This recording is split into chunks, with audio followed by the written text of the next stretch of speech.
name is Knut Larsson. I'm the author of the book. I'm reading the entire book in front of the camera with commentaries. This is another chapter. It's called Observations. Observation number 1. Food for thought for anti-abortionists. Logic and the yin-yang principle states that if you cannot perform abortions and use the stem cells from embryos, then we cannot condone medical interference favoring childbirth. Both positions are anchored in a fatalistic worldview. Making embryos live by human interference disturbs God's creation. What I just meant by that is that a person who's against stem cell research also cannot seek medical help if they have a problem with their pregnancy. Either we are subject to the God's creation with no interference, or that we can do something to interfere into a person or a human life to try to save lives, which also, the flip side is also that we can use stem cell for research. You got to be consistency one way or the other. At which point do people say that the government is wrong instead of them for punishing what they do? Key question. You can conceive of a society that is wrapped up in legislative values that by definition makes us all criminals. The question becomes, where is the crossover point? The US has gotten to that point a long time ago. Is the government right, or are the people right? If you make acquiring wealth, knowledge, and sexuality into crimes, by the way, considered a sin in Orthodox Christianity and the primary guidelines for US legislation, everybody should be locked up. There cannot be a question of being caught or who is living in peace and freedom. Observation number 3. There is no hope for people who are poor in America to ever advance themselves. What happens here will eventually happen everywhere. There is no hope because the poor can never buy a house and live a life of purpose, achievement, and dignity. Our government is creating the nightmare. In fact, the federal government is the worst and most discriminating landowner in US history. The endless rolling hills around the San Francisco Bay are sitting there barren. There are hardly any trees growing on the hills. Less than 10% of these hills could immediately solve the housing problem and tremendously increase the area's biodiversity. Instead, the most fertile and productive land in the world, San Joaquin Valley in California, is strewn with housing. 100 miles away from the Bay Area, there are tract homes built by a few corrupt contractors in collusion with corrupt politicians. These homes are so far away from cities that you need to drive for 2 hours each way to get from where you live to where you work, which is in San Francisco or the Silicon Valley, in the Bay Area bowl, but you can't find any housing there. Even the fact that it's thousands and thousands of acres of barren hills right here. Now we got to drive for 2 hours, and we got to build the homes on the most productive, fertile land in the world, in the San Joaquin Valley.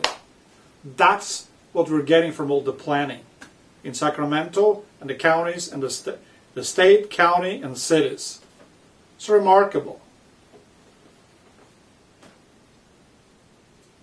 This driving clogs up the freeways and is spewing out pollution 4 hours a day that fuel global warming. At the same time, to build on agricultural land reduces the world's food supplies. It destroys the opportunity for poor people in the Bay Area to live a decent and hopeful life. The greatest idiocy emanating from federal land not used for housing is that people who own homes in the Bay Area can only afford little, I call it shit homes, built in the 50s filled with asbestos. They cost $1 million when the same people could live in new, large, modern homes for the same money. 4. The Roman Empire's demise was caused by Christianity making knowledge, wealth, and sexuality into sins, leading to the Dark Middle Ages and the barbarian invasion. The Roman Empire's demise was caused by Christianity making knowledge, wealth, and sexuality into sins, leading to the Dark Middle Ages and the barbarian invasion. Ponder it. When we talk about hostility or threats from other nations, we are not threatened by that nation's. We are threatened by that nation's leaders, not the people. When we say that we have a dispute with Iran, it is not with the Iranian people, but with the Iranian leaders. U.S. leaders decide to have a dispute with the Iranian leaders, not the American people. Wars between nations are caused by leaders of nations, not by the people of nations. So, who do we need to control? Weapons of mass destruction, by the way, can only truly exist in the long run in democracies. A marriage contract should be treated the same as a business. The contract needs to identify the head of the family and the distribution of property and income. In addition, agreement needs to be made with regards to rewards, punishment, philosophy about the children. I truly believe in that, before people getting married. The trend of society is to limit everything that is pleasurable and enjoyable. This includes sex, drinking, smoking, and everything else that can be considered enjoyable and pleasurable. I'm not for smoking. I quit smoking 12 years ago myself, April 9, 1999. I wish everybody should stop smoking. But I would defend, to the day I die, the right for a person to have a smoke. It needs to be their responsibility and their choice.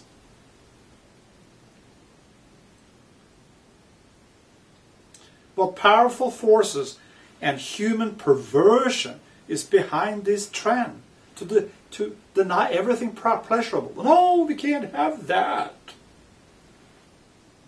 Why are we going around punishing ourselves? It doesn't make sense. Child labor. Is it better for a child to steal and beg for survival and become a prostitute rather than working?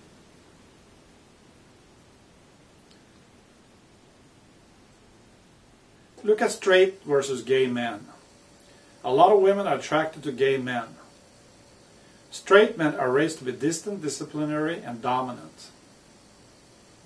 Women are comfortable around gays because gays are frivolous like themselves.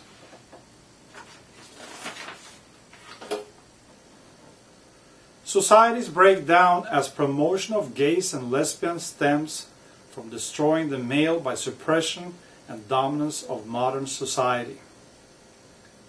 Women find maleness and dominance in government rather than in the male, as it was in the past. As such, they seek protection from government rather than from the male. Rehabilitation programs don't work unless they are voluntary. If they're not, it violates the principle of freedom.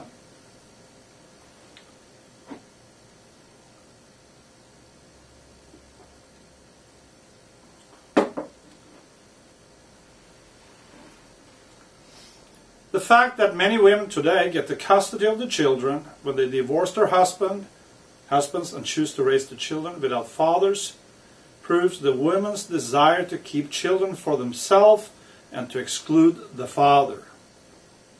Those decisions are made on purely egotistical grounds without regards to the child's desire to have a father. Women are driven by having dolls when they're young, but they get a rude awakening when the child grows up because the child needs the male for healthy emotional development. The female is the custodian of culture, yin. She makes the continuation of tradition, the arts, cooking, and the music. She's normally the driving force behind it. She must have her nest. The male is the custodian of morality, yang, morality, achievement, ambition.